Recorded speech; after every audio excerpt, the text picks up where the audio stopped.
And these are people with incredible stories. These are people that are literally the huddled masses yearning to breathe free. These are teachers and police officers and nurses and engineers who have walked 3,000 miles to get to this country, and all they want is the chance to work and support themselves and their families. So there are heartbreaking stories every day. But we also know that without federal support and without federal action, the impact on a city like Denver is this would be a $180 million impact on our budget in 2024. That's more than 10% of our entire city budget. And so we believe there is a path to a solution.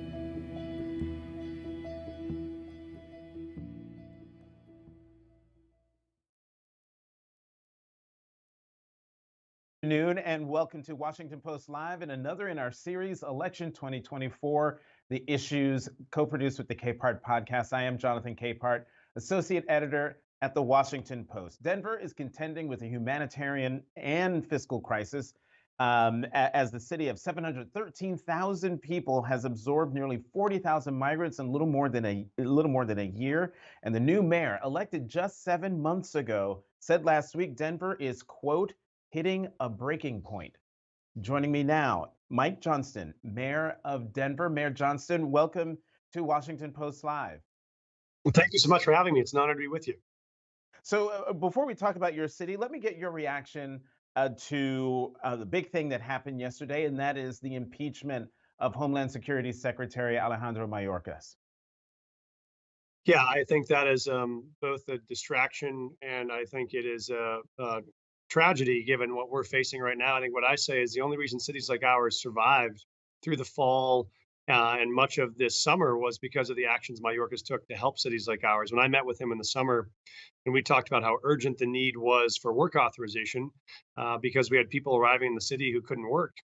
He took action. He extended temporary protective status to Venezuelans, allowing those folks who arrived to be able to work. And that helped people successfully integrate into the country, get a job, get a place to live. I think what people agree with on all sides for me is when folks arrive in these cities, they should be able to work to support themselves. There's no reason in making them live off of state taxpayer or federal taxpayer dollars when all they want is a chance to work. So his actions have supported us tremendously. I think he's listened.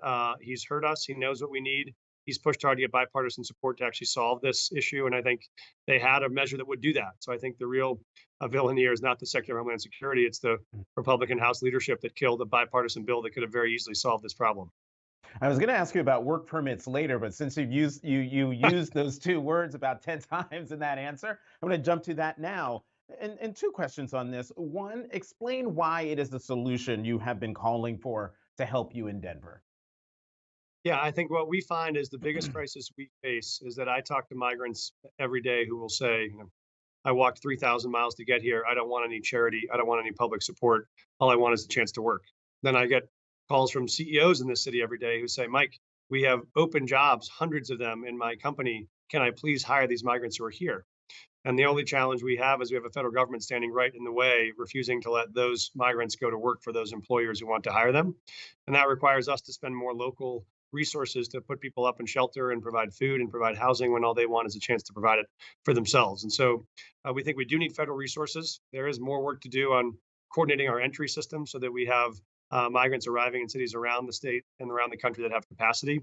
But the most important, easiest way to move here is to expedite work authorization. And that's part of the challenge of the current system is that when you have 10,000 people arriving a day claiming asylum, and it takes 6 or 7 years to process that asylum, they're in the country for 6 or 7 years without the ability to work, and that's a huge challenge.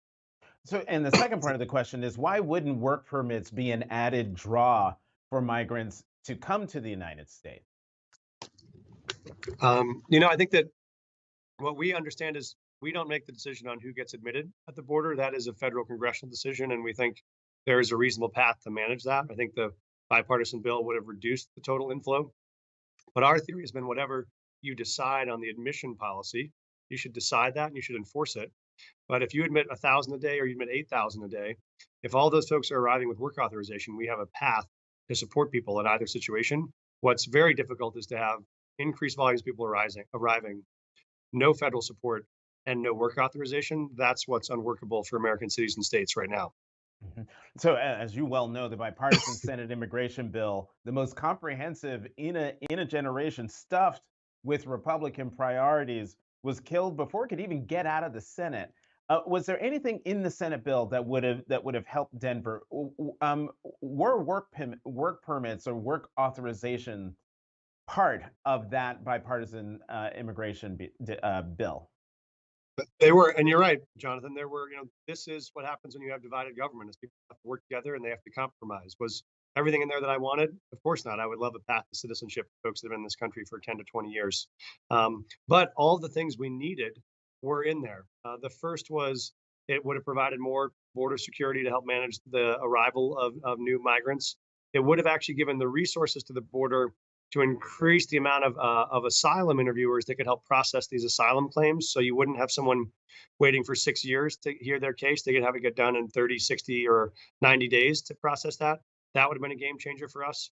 It did include federal resources to support cities like ours in welcoming people, and it did include accelerated work authorization. So as soon as someone arrived, they could start working. And I think that idea of maybe a heightened standard for asylum, but once you met that standard, you could work right away.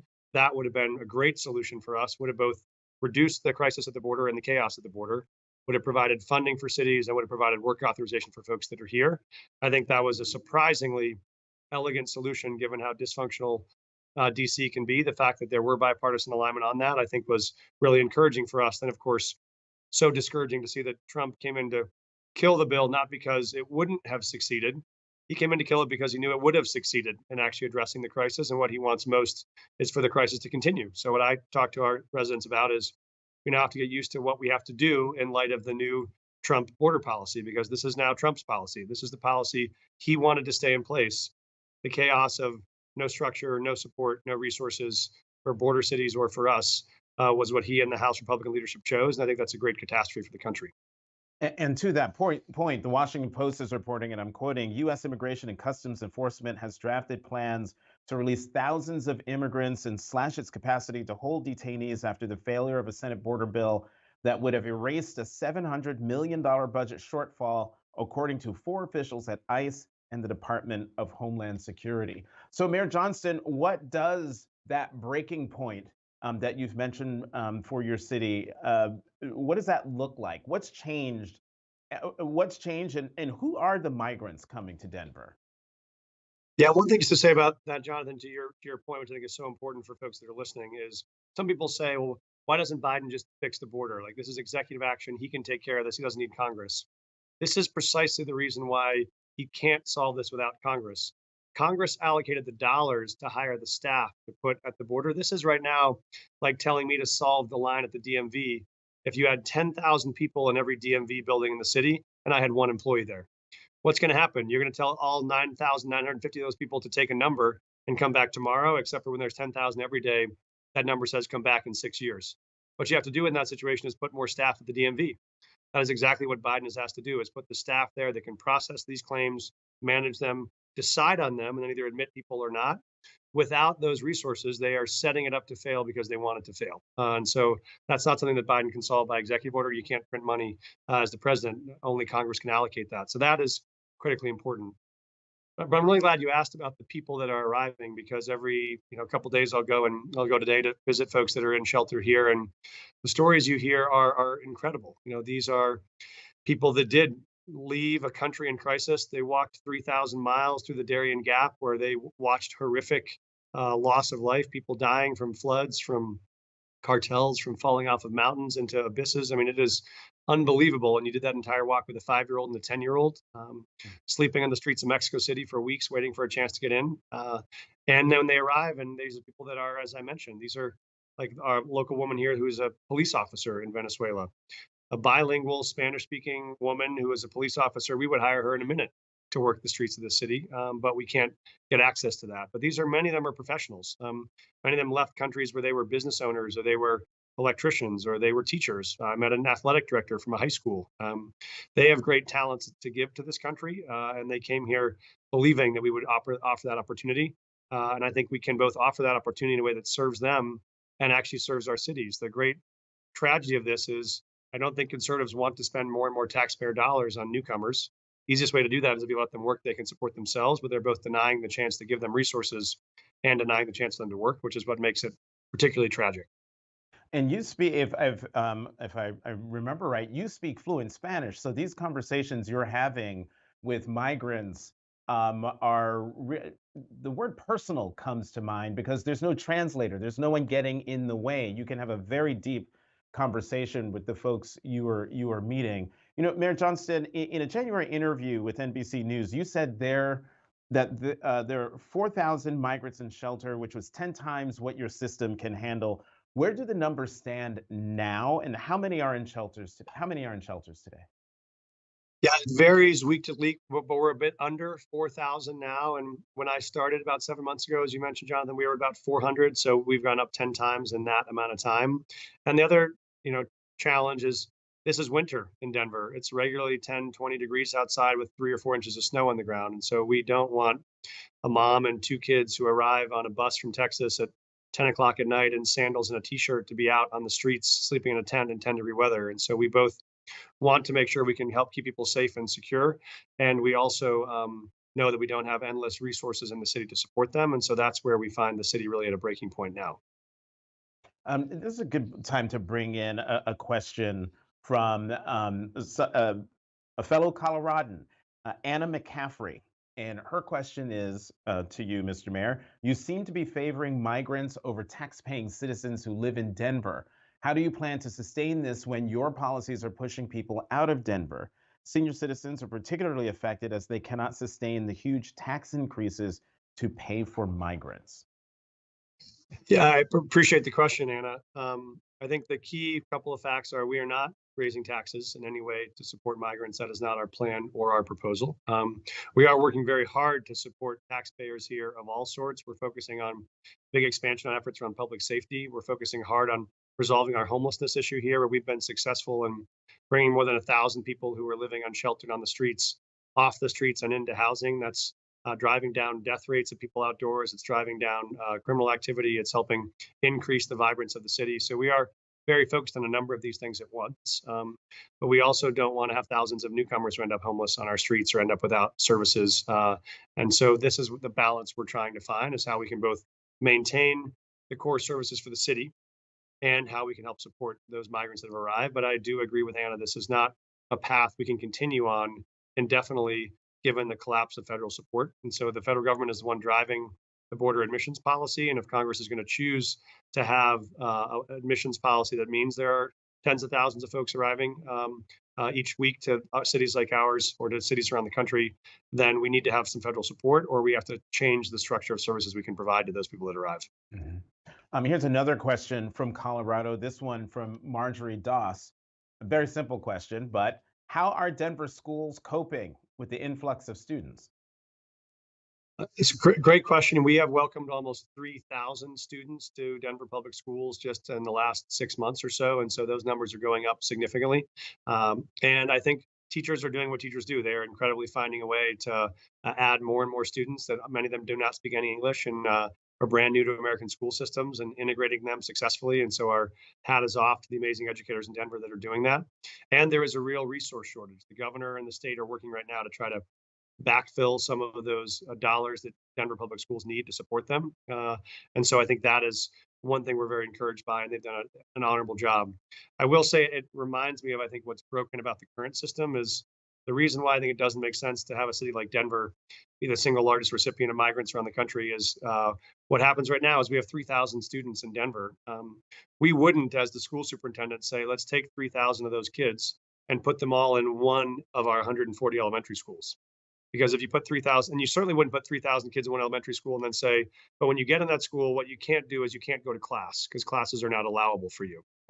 That would be chaos. You'd have 200 kids in a classroom, you'd have kids in the hallways, and none of our kids would get an education.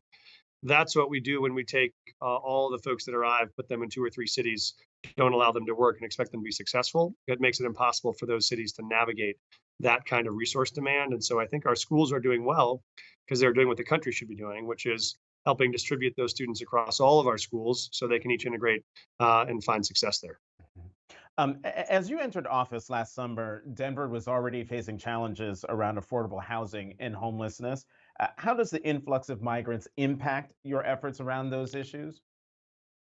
Yeah, so we are working very hard on this. As I mentioned, we've been very successful, I think, in a goal more ambitious I think any city has undertaken to try to get 1,000 people off the streets in 6 months. We succeeded getting 1,200 people into transitional housing. We'll bring another 800 this year to get 2,000 total off the streets and into housing. And we'll work on getting those folks up into permanent housing long term. And so we have to expand our stock of permanently affordable housing, which we'll work to build or permit 3,000 units this year. But we do have the challenge if more and more folks arrive in the city and then aren't able to work as migrants, they do find themselves without housing. And so when we were talking about Secretary Mayorkas, we didn't see our first encampments until November or December in Denver, because before that, folks that arrived could work. As the work authorization ran out and federal funding ran out, we saw more and more folks who ended up in encampments.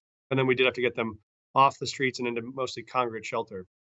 The difficult part about this is there is no complicated set of needs that our migrants have that end up homeless. All they need is a job. We have folks who've been chronically homeless in our city for years who have different histories of trauma. They might have real mental health issues, might have real addiction needs that require additional wraparound services and supports. Many of our migrants have not had to endure some of that trauma. They are just here looking for work. And so we can resolve that homelessness much easier for our newcomers if we can just get them access to work. But that's where we need the federal support to do it. But we are successfully supporting those families. But our risk is if the numbers get too high and the federal resources get too low, we will have more and more migrants who end up on the streets. Well, one of the reasons why you're having more and more migrants on the streets is because the governor of Texas keeps sending them up in buses. I'm wondering, have you spoken to Governor Abbott at all since you were elected 7 months ago? I have reached out to Governor Abbott a couple times, both by phone and by email, and we did a news appearance together. And I asked him to have a conversation. I have not heard back from him, but I am always open to that conversation. I certainly don't agree with many of the tactics that he's using in Texas and what he's doing to try to restrict inflow. I do understand that. I think part of what his belief is that Texas should not carry the entire weight of this on their own. We understand that.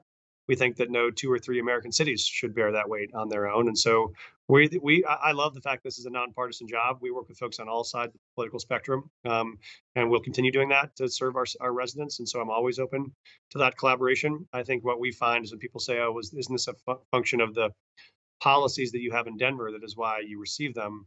The real reason is we're just the cheapest bus ticket north of El Paso. So it's about an $80 bus ticket from El Paso to Denver, straight up I-25.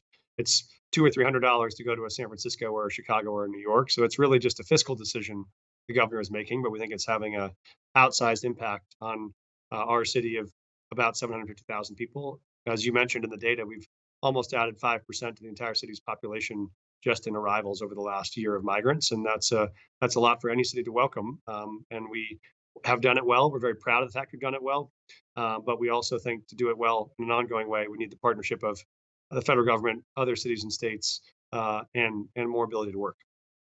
If you have the opportunity, let's say Governor Abbott actually returns your phone calls and your emails, what would you say to him? Uh, I would say I understand the pressure that you're under. I understand the amount of services you're trying to provide. Why don't we bring other cities and states together to the table with you to figure out how we can partner with Texas to create a plan for which cities and states can accept which number of migrants so we can succeed? America knows how to do this. We did this very well on the relocation of asylees from Ukraine or asylees from Afghanistan. But that was not structured where if you arrived on a plane from Ukraine to New York, the governor of New York decided where to send you. There was a coordinated plan across the country to find cities that had capacity. They arrived in those cities with work authorization, federal support. They did very well. I mean, when I talked to the mayor of Chicago, he will tell you that the city of Chicago has accepted more Ukrainian refugees in the last year than they have migrants from south of the border. And he will tell you can't find a single one of them because they are all integrated into communities. They are all in jobs and houses and neighborhoods and churches doing great. Those from south of the border are living in police stations or rec centers or on the streets because those resources don't exist. So we do know how to do this. We could do it collaboratively, and I would be very open to sitting down with the governor of Texas and other states to figure out how we can get that done. Well, let's talk about the politics of this because where the Democratic Party is today is not where it was a year or so ago on the issue of immigration. Democrats have moved closer to the middle, although some would argue with that bipartisan Senate immigration bill, the party moved to the right. And it begs the question: did Governor Abbott's decision to bus migrants to cities like yours, did it work? Um, I don't think it worked if the goal was to actually solve the problem. If the goal was to solve the problem, I would have loved to see Governor Abbott calling Speaker Johnson and calling Trump to say, you should pass this bill because this would actually solve my problem here in Texas. I was surprised I didn't hear him do that because I think we know it would have helped us. I know it would have helped him. And so I think if the goal was to raise awareness to build a broader coalition to solve the problem, that coalition was in place. It had strong Republican leaders, real conservative Republicans who were in support of it.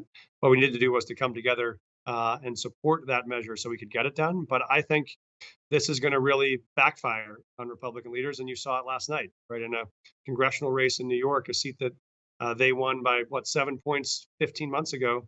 They lost by 20 points last night. And they lost by 20 points in a race they tried to make about immigration.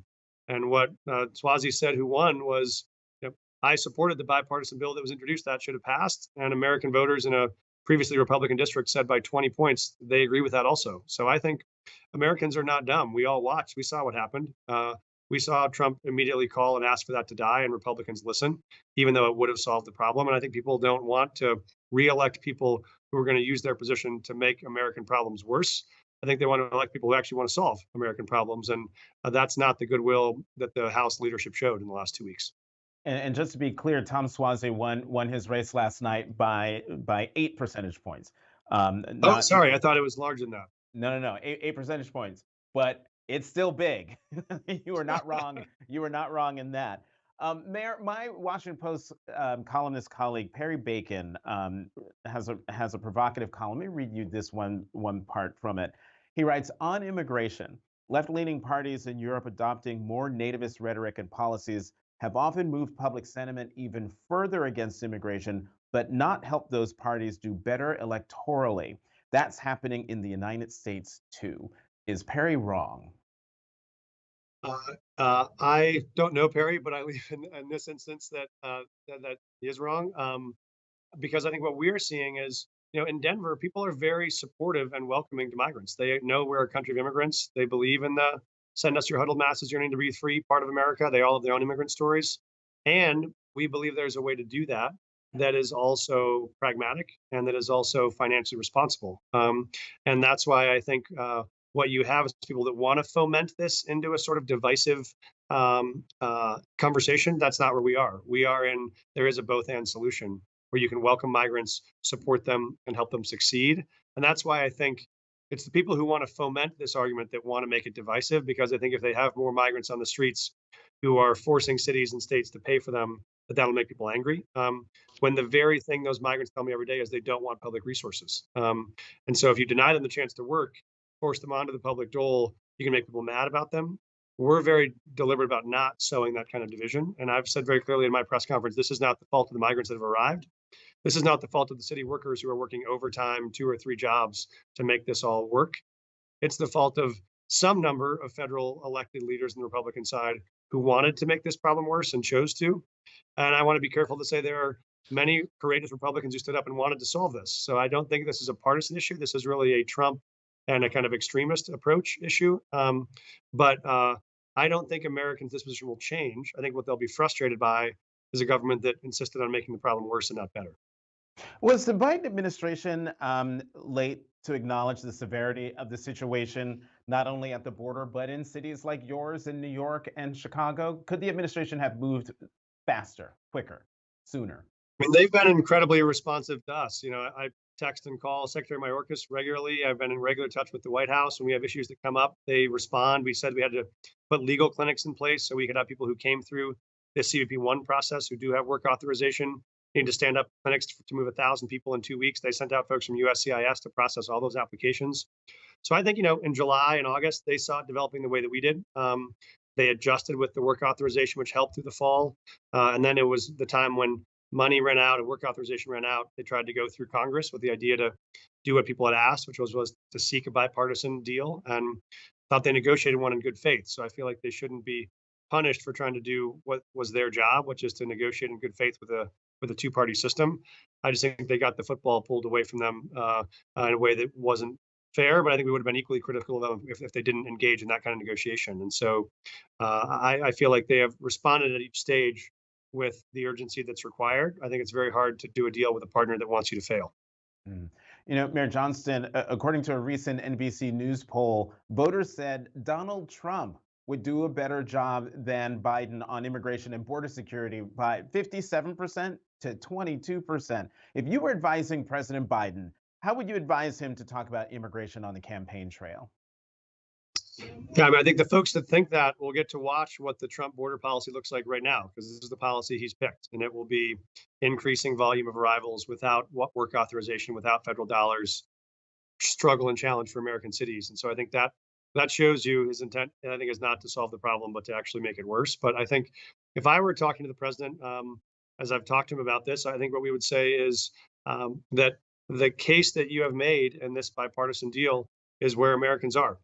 We both want to have some heightened restrictions around entry that are fair, that set a fair boundary for asylum applications, and make sure those are processed quickly so that people that are admitted fairly. And when they're admitted, they can work right away and they can support themselves. And I think that balance is what folks want. They don't want chaos at the border.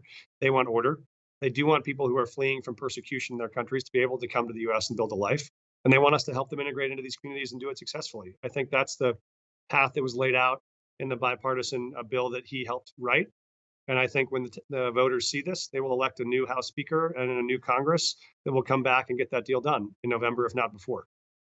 Last question for you, Mayor. You've talked a lot about working in partnership with the federal government and how you need the federal government, but the federal government's not coming to the rescue because the bipartisan bill is dead.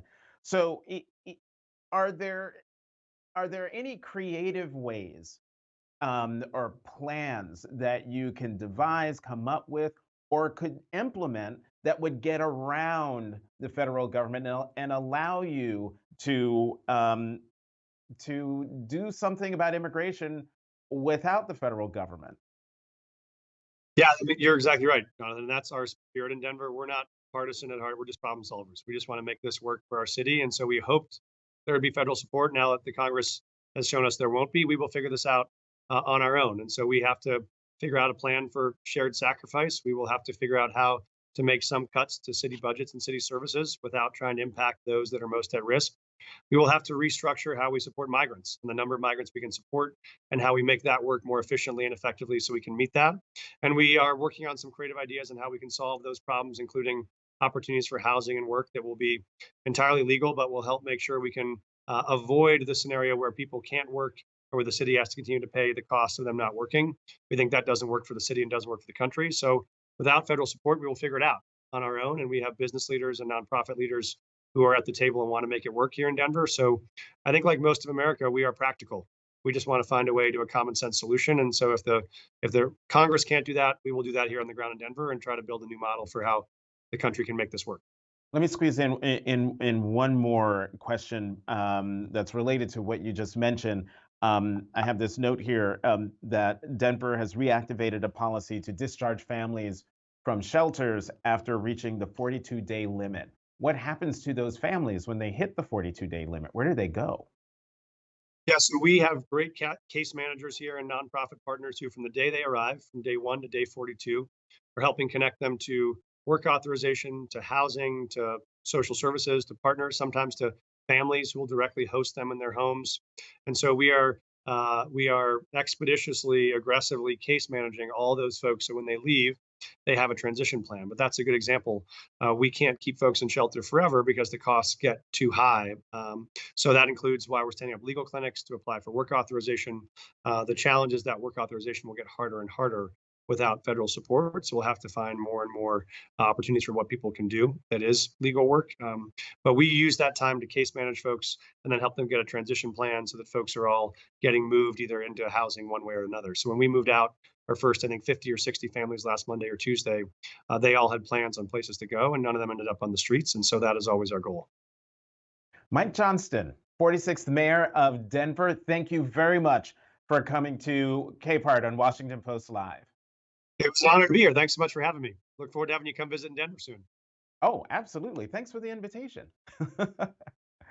And Have a thank great you day. for joining us. For more of these important conversations, sign up for a Washington Post subscription. Get a free trial by visiting get your pen, wapo.st/live, wapo.st/live.